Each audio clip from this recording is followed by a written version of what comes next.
história. A palavra de Deus diz que o anjo fala para Maria.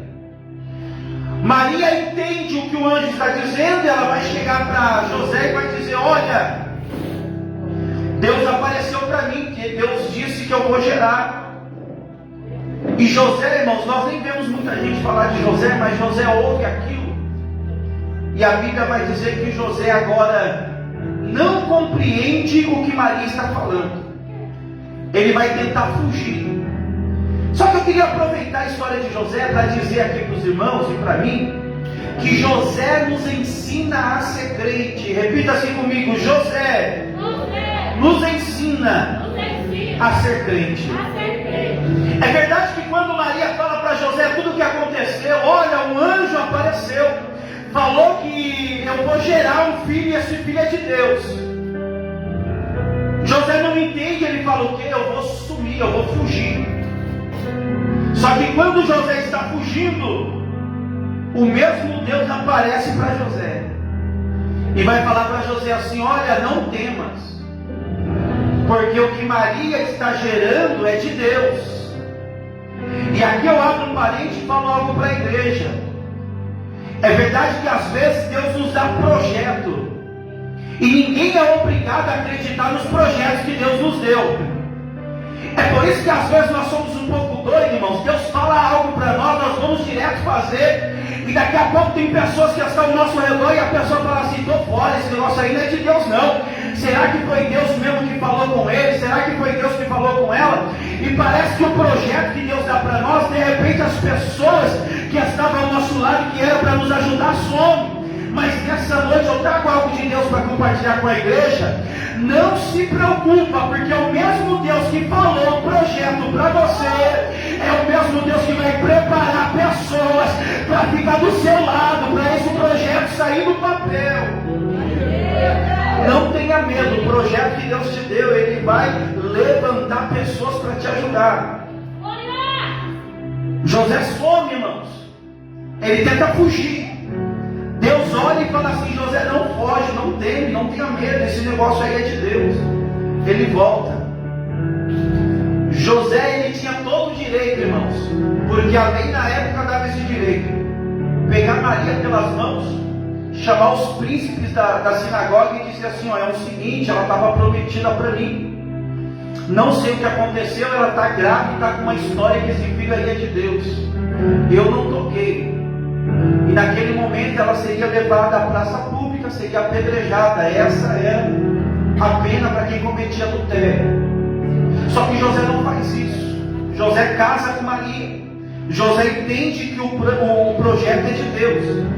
E quando José casa com Maria, irmãos, a lei dava todo o direito de José poder desfrutar dos benefícios do casamento. Mas José não toca em Maria, porque José sabe que se ele tocasse Maria, ele iria atrapalhar o projeto de Deus, porque a promessa era que uma virgem conceberia e daria à luz a um menino. Quem me ouve diz amém. Então ele não quer tocar, para não atrapalhar o projeto de Deus. E é por isso que eu falo que José nos ensina a ser crente, irmãos. Porque José está dizendo: ainda que eu não entendo o que está acontecendo, eu não vou tocar para não atrapalhar o projeto de Deus. O problema é que tem muitas pessoas que não entendem o trabalhar de Deus e começam a tocar naquilo que Deus está fazendo. Nessa noite José nos ensina, e o Espírito Santo de Deus usa a minha boca para falar: aquilo que você não entende, não toca para não atrapalhar o projeto de Deus. O problema é que muitas das vezes nós queremos tocar, mas Deus está dizendo nessa noite: não toca. O que você não entende, vai orar, vai dizer: Deus, eu não estou entendendo, é o Senhor que está no negócio ou não é? Deus não permite a gente tocar no negócio que a gente não entende. Até porque se nós tocarmos em algo que Deus está fazendo, irmãos, é nós que devemos, que nós queremos prestar conta com Ele. Mas nessa noite Deus está nos ensinando: não toca naquilo que você não entende. Maria fica grávida, Jesus nasce. A Bíblia vai dizer que agora vem alguns reis magos e eles vão trazer 3 presentes. Quantos presentes? Está fraco, irmãos. Quantos presentes? Então não era 3 reis magos, eram alguns magos que trouxeram 3 presentes. E um dos presentes que eles trazem é ouro. E eu quero falar sobre isso daqui para a gente dar continuidade no texto. Ele vai chegar e vai trazer ouro para Maria. Só que, irmãos, todos nós já fomos em chá de bebê, todos nós já presenteamos alguém que está no período da gestação.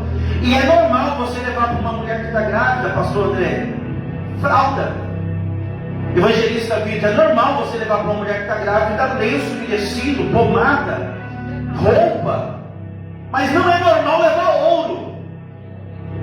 Ninguém vai levar ouro, irmãos, para uma mulher que está gestante. A gente vai dar aquilo que eles precisam. No momento estão precisando de fralda, até porque ninguém vai ter ouro para sair dando. Só que você percebeu que todas as vezes que um casal eles vão gerar um filho, eles se planejam antes. Eles começam a ver como é que está o orçamento, como é que está a nossa vida, porque nós vamos gerar, dá muito gasto, então eles estão se preparando. Só que Maria não teve tempo de se preparar, José não teve tempo de se preparar. Deus simplesmente olhou e falou assim: você vai gerar e ponto final. Então quando aquele rei mago traz ouro e entrega para eles, é Deus nos ensinando um projeto. Quando é de Deus, você não precisa se preocupar com condições da terra, porque o mesmo Deus que dá projeto para homens é o mesmo Deus que vai sustentar o projeto. Eu estou falando para uma igreja, irmão, que o mesmo Deus que colocou o projeto no seu coração não se preocupa, que é o mesmo Deus que vai mandar condição, porque o projeto não é do homem, o projeto não é da terra. Quem está gerando, aleluia, é Maria, mas o projeto é de Deus. E quem tem o projeto também sustenta o projeto. A Bíblia vai dizer, irmãos, que Jesus é apresentado no templo. Jesus cresce. E Jesus vai agora fazer ali vai chamar os seus discípulos. Porque a obra de Deus ninguém pode fazer sozinho. O pastor não faz nada, a pastora não faz nada, o evangelista não faz nada, o presbítero sozinho não faz nada. Nós precisamos de ajuda. Então eles vão levantar. Vai atrás de discípulo, vai atrás de apóstolo. Então quando ele vai chamar os discípulos para si, nós vemos ele chamando 12 discípulos. Quantos discípulos? E aqui eu aprendo uma coisa, irmão, porque tem uma bobagem no meio dos crentes, que quando o pastor tem a direção de Deus e unge alguém, e aquela pessoa no meio do caminho se desvia, alguém olha e fala assim: o pastor não teve visão, o pastor não orou para ver se era para levantar fulano ou se era para levantar ciclano. Uma vez falaram para mim aqui, falaram assim: pastor, o senhor separou alguém como presbítero aí, só que essa pessoa caiu em adultério, não está nem na igreja. Será que foi Deus que mandou? Irmãos, aí nós entramos numa discussão. Eu falei: cuidado com o que você está falando, porque se você falar que o pastor não tem visão para escolher alguém quando essa pessoa cai, aí eu coloco Jesus no meio no meio da conversa. Porque quando Jesus começou a escolher, ele falou assim: ô Judas, vem cá, Judas. Tomé, vem cá, Tomé, vem. Ó, você também, Pedro, vem cá. Alguém pode olhar e falar assim: mas pastor, tudo bem, Judas, eu entendo, ele traiu Jesus, mas por que Jesus errou quando ele chamou Pedro e quando ele chamou Tomé? Vamos começar por Tomé? Quando Jesus chama os discípulos estão seguindo ele. Jesus está 3 anos e meio, a pregação de Jesus era essa. Jesus estava dizendo assim: olha, eu fui enviado para que aquele que estava perdido, para que eu pudesse trazer de volta para a presença de Deus. Eu fui enviado para pregar liberdade ao cativo, curar o enfermo. Mas é um problema aí, ó, depois de algum tempo eu vou morrer, depois eu vou ressuscitar. Então a pregação de Jesus é essa, resumindo: eu vou morrer, depois eu vou ressuscitar. E depois que tudo isso acontece, irmão, Jesus vai aparecer e Jesus vai dizer assim: olha, sou eu mesmo, eu ressuscitei. Aí Tomé duvida. Mas não andou com Jesus 3 anos e meio. A pregação de Jesus se resumia sempre nisso: Jesus estava dizendo que foi enviado para os filhos de Israel. Jesus veio para tirar o pecado do mundo. Jesus veio para pregar liberdade aos cativos. Mas Jesus falava: ó, eu vou precisar padecer, eu vou morrer, mas ao terceiro dia eu vou ressuscitar também. Aí Tomé está dizendo: mas o meu Jesus morreu. 3 anos e meio andando com Jesus, e quando cumpre-se o que Jesus falou, não acredita. E é difícil, irmãos, você estar com pessoas que não acreditam naquilo que você fala. Pessoas que não acreditam no chamado de Deus na sua vida. Pessoas que não acreditam se Deus é com você mesmo ou não. Já percebeu que sempre no meio da igreja Deus sempre levanta alguns Tomés? Está sempre duvidando, mas depois Tomé se converte. Mas e Pedro, pastor? Pedro tem até carta que Pedro escreveu. Pedro foi bênção, mas depois que se converteu no meio da trajetória. Porque se você for ver, Pedro não era tudo isso não, irmãos. Pedro era arrogante. Pedro queria ser melhor do que os outros discípulos. Eu te provo. Jesus disse assim: olha, eu vou padecer. Aí Pedro vai dizer assim: ah, Senhor, os outros podem até te trair, mas eu não vou te trair não, eu vou com o Senhor até o final. Sabe o que ele estava dizendo? Ó, os outros podem até ser falhos, mas eu não sou falho não. Isso é arrogância, irmãos. E se isso não fosse o bastante, quando Jesus está falando que ele precisava padecer, morrer para depois ressuscitar, Pedro vai questionar, vai dizer assim: Senhor, olha, se isso acontecer, eu vou com o Senhor até o final, e se for necessário eu morro também. Jesus está olhando para Pedro, não é desse jeito que o negócio acontece não. Depois de Jesus conversar na mesa da ceia, eles vão para o monte, os soldados vão até lá, e Pedro vai mostrar, irmãos, que Pedro, o que ele falou é verdade. Ele já vai pegar a espada, já vai cortar a orelha de alguém, porque ele está mostrando para Jesus: Jesus, eu não falei que eu vou até o final? Se estão querendo te prender, vai ter que prender eu também. Se estão querendo te matar, vai ter que matar eu também. Aí Jesus vai ensinar para Pedro que o negócio não é bem assim não, porque vai chegar um momento, irmãos, que Pedro, aleluia, ele vai negar Jesus. Jesus vai dizer: Pedro, antes que o galo cante 3 vezes, você vai me negar, Pedro. Aí Pedro: não nego não, Jesus, eu estou contigo, eu não abro mão, nós vamos até o final. Mas de repente, irmãos, daqui a pouco, Jesus está preso, alguém vai olhar para Pedro e vai dizer: opa, você não andava com ele? Ele vai dizer: eu não. Mas você fala como ele? Não, eu não falo como ele não.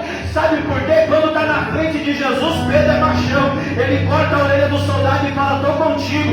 Mas Jesus está nos ensinando nessa noite: não fala para ele que você é com ele só na presença dele. Seja com ele quando ele não estiver também. Porque tem pessoas que às vezes batem nas nossas costas e falam: pastor, eu estou contigo até o final. Pastor, estamos juntos, pastor. Pode acontecer o que for, estamos juntos. Mas na ausência do pastor, não senta a lenha. Na ausência do pastor, não fala assim: não, o pastor é fraquinho, não tem conhecimento, não conhece de teologia. O pastor não roda, não pula, não sapateia, não fala em mistério. Mas Deus está falando assim: Deus precisa de pessoas que na presença está junto, mas na ausência também. Isso aqui não é idolatria a homem não. Isso aqui não é baixo para homem não. Porque se você está com um líder espiritual, você precisa honrar ele. E Pedro não faz isso. Detalhe, as coisas passam, a história vai continuando. Jesus, ele está passando pelo processo de sofrimento, porque Jesus sabe o que vai acontecer com ele. A Bíblia diz que Jesus, ele vai chamar os seus discípulos, e no momento em que ele chama os discípulos, um já saiu, um já foi traído, ficou 11 com Jesus. Jesus vai pegar 8 e vai falar assim: ó, eu preciso de orar, mas fica aqui, porque eu vou subir para orar, e comigo vai Pedro, Tiago e João. 8 fica num determinado espaço. 3 discípulos vai andando com Jesus. Aí chega uma certa distância, Jesus vai dizer assim: ó, fica aqui, que eu vou precisar ir um pouco mais adiante. E aqui Deus nos ensina algo, irmãos. As pessoas podem até saber para onde nós vamos, o que nós vamos fazer, só que nem todo mundo estará com você em todos os momentos. Tem pessoa que vai precisar ficar no pé do monte. chegada que vai chegar até um determinado ponto e vai ver você chorar. Sabe que você está indo lá para derramar a sua alma na presença de Deus. Só que você percebe que o momento Jesus vai sair, vai ficar sozinho. E aqui eu aprendo uma coisa: todo mundo pode subir para o monte, mas tem níveis que nem todo mundo chega. Vai ter coisa que você vai ter que chamar os mais chegados, os mais próximos, os mais espiritual, os que vão ver você chorar e não vai se escandalizar com isso. Porque tem pessoas que olham para os líderes religiosos e vai dizer assim: não, o meu pastor é um super-homem, a minha pastora é Mulher Maravilha. Mas se souber que os pastores às vezes também passam necessidade, briga dentro de casa, bate nos filhos, passa nervoso no emprego, já se escandaliza, já fala assim: meu Deus, mas meu pastor faz isso também. E tem pessoas que precisam ter uma maturidade espiritual.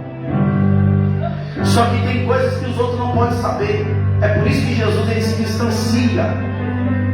Porque imagine, irmãos, alguém ver você chorar é uma coisa, mas alguém olhar para você e ver que você já não aguenta mais, que você está a ponto de chutar o pau da barraca. Irmão, não é todo mundo que aguenta não. E é o que Jesus fez. Jesus está numa agonia terrível. Ele está sofrendo agora um sintoma chamado hematidrose, que é o suor transformar em sangue.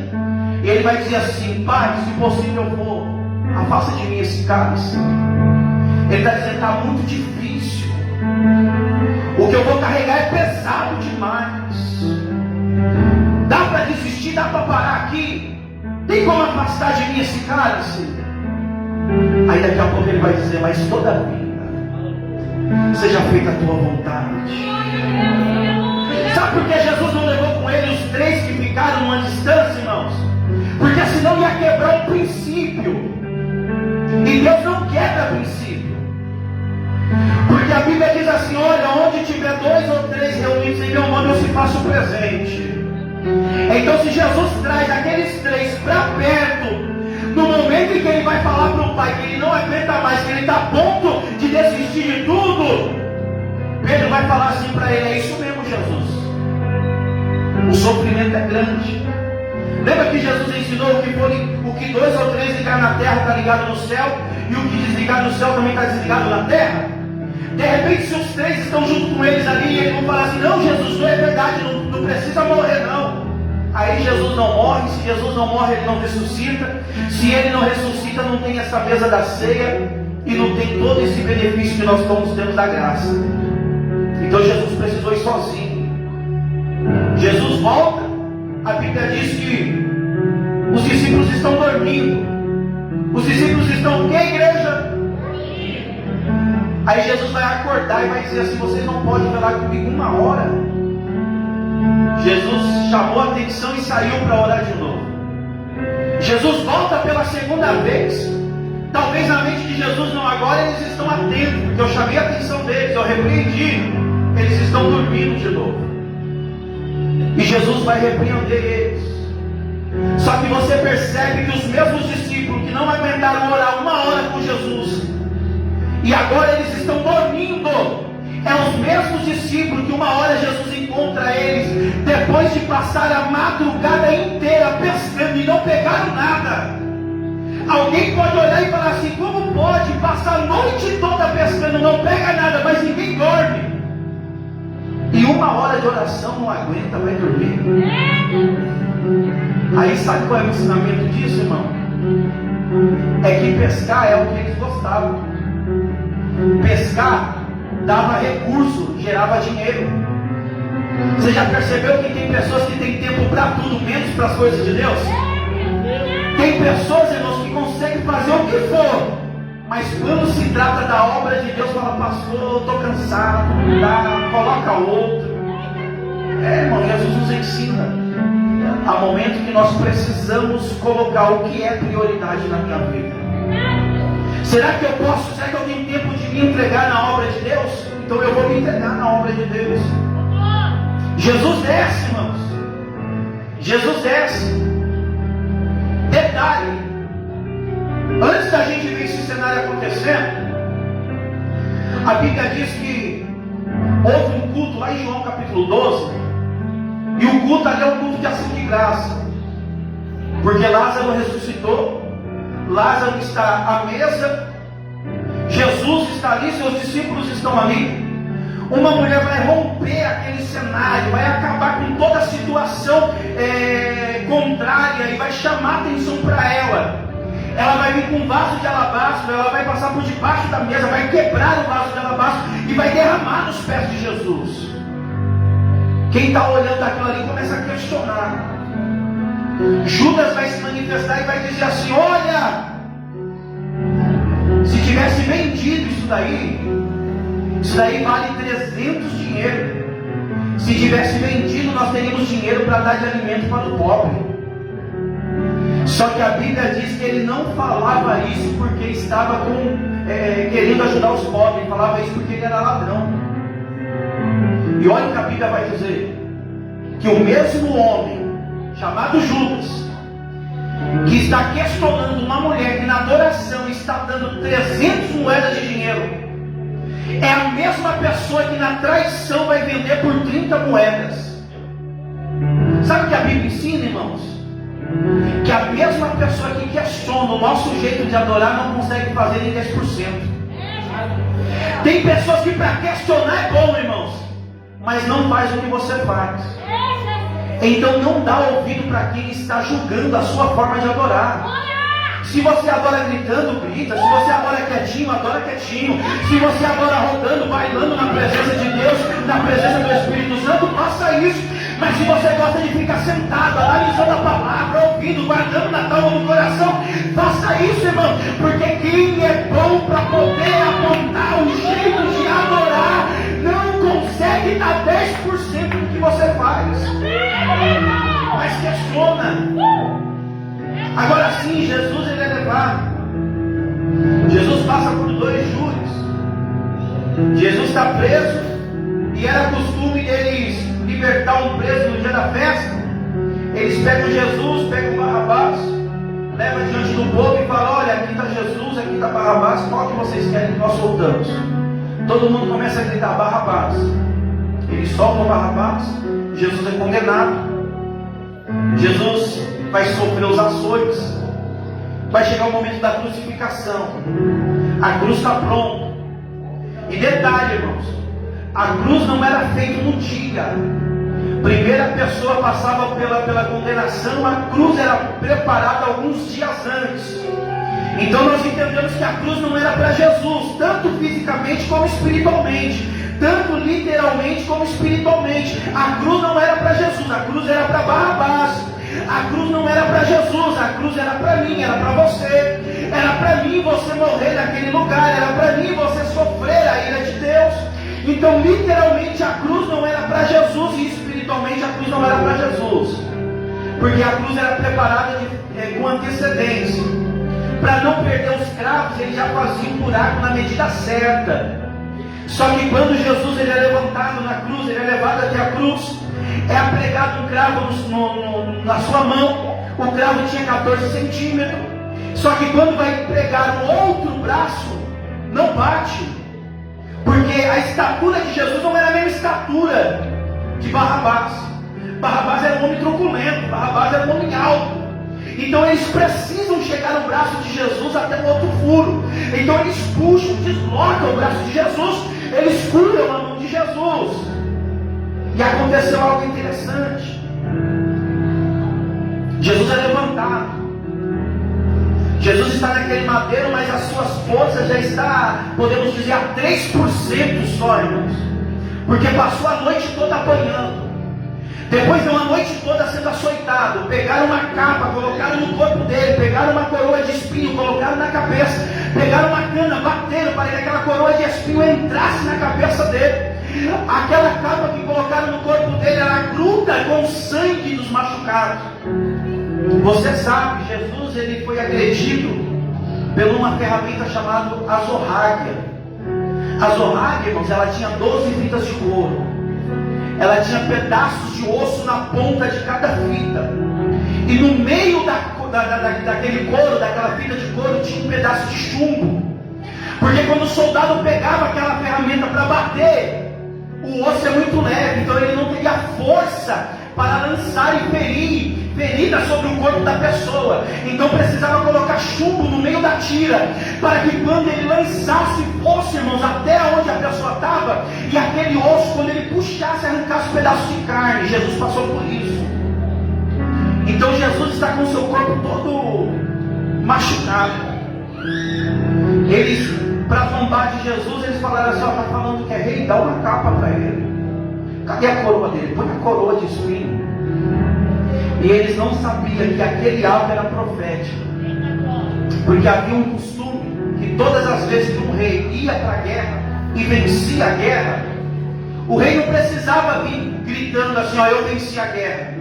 Bastava ele trazer a coroa do rei vencido, bastava ele trazer o manto do rei. Só que quando Jesus está com aquela capa e com aquela coroa, aqui tem duas aplicações. Primeiro, depois que o pecado entra no mundo, a terra começa a produzir espinhos. Então espinho é algo que quem produz é o pecado. O pecado é algo que foi induzido por Satanás. Então quem está induzindo aquilo ali é Satanás. Jesus vai dizer na sua palavra que o diabo, ele é o príncipe deste mundo. Toda autoridade Adão dá para ele quando ele peca.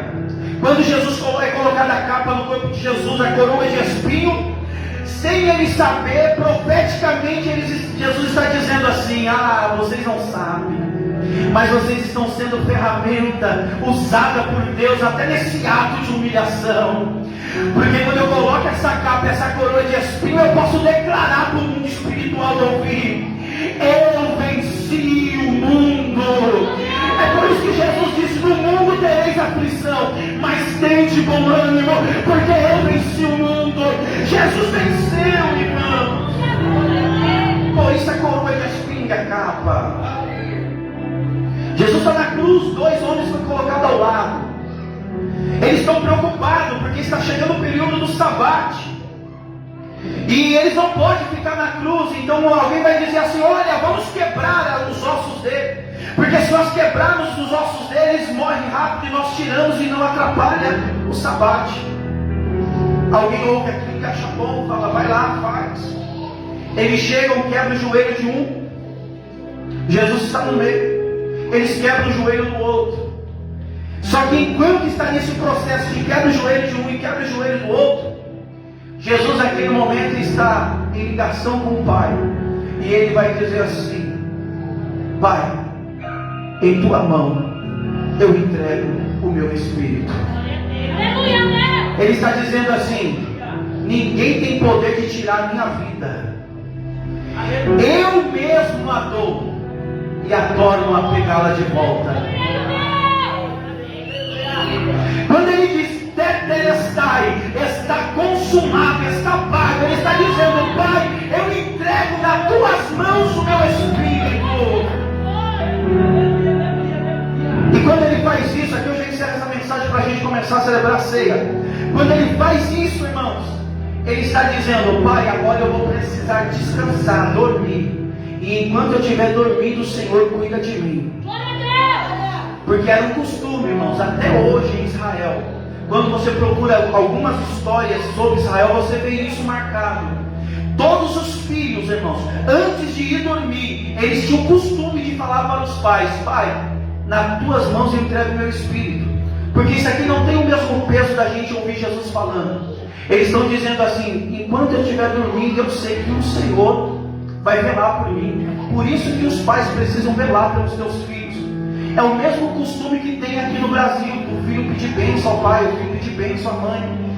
Então Jesus está entregando o Espírito, porque sabe que Deus vai cuidar. Jesus entrega o Espírito. Naquele momento, os homens olham para se cumprir a profecia que nenhum dos seus ossos poderiam ser quebrados. Alguém olha e fala assim: ele já morreu. Alguém vai dizer: mas nós precisamos ter certeza que ele morreu. Pega a lança, fura ele do lado. É o texto que nós lemos. Jesus está na cruz, a cabeça dele está baixa, o espírito já está com o Pai. De repente um soldado vai furar a lateral de Jesus, e quando fura a lateral de Jesus, sai água e sangue. Repita: água e sangue. É interessante que isso aqui só acontece, irmãos, uma única vez. E isso acontece quando a mulher ela gera. Depois dos 9 meses o filho vai nascer. Primeira bolsa estoura e sai água. Depois que o médico precisa descolar a placenta, tirar, ali a criança está em volta de sangue, então mistura água com sangue. Enquanto alguém está dizendo assim, nós vamos matar ele. Na verdade, no mundo espiritual, Deus estava liberando uma palavra: não vai ter morte, vai ter vida. Enquanto os homens da terra estão dizendo, vai morrer, Deus está dizendo no céu, vai morrer nada, vai nascer. Porque quando a lança entra na lateral de Jesus, eles já estão dizendo, ele vai morrer. Mas Deus está dizendo, a igreja vai nascer. O vale da bênção vai nascer. A igreja nasce. Enquanto sai água e sangue, Deus está dizendo, eu estou dando vida. Se coloca sobre os seus pés, se coloca sobre os seus pés. Fica de pé comigo neste momento. Quem vai estar passando os elementos da ceia? Nosso irmão evangelista Juliano, nosso irmão Diácono Samuel, é isso? Já pode pegar os dois.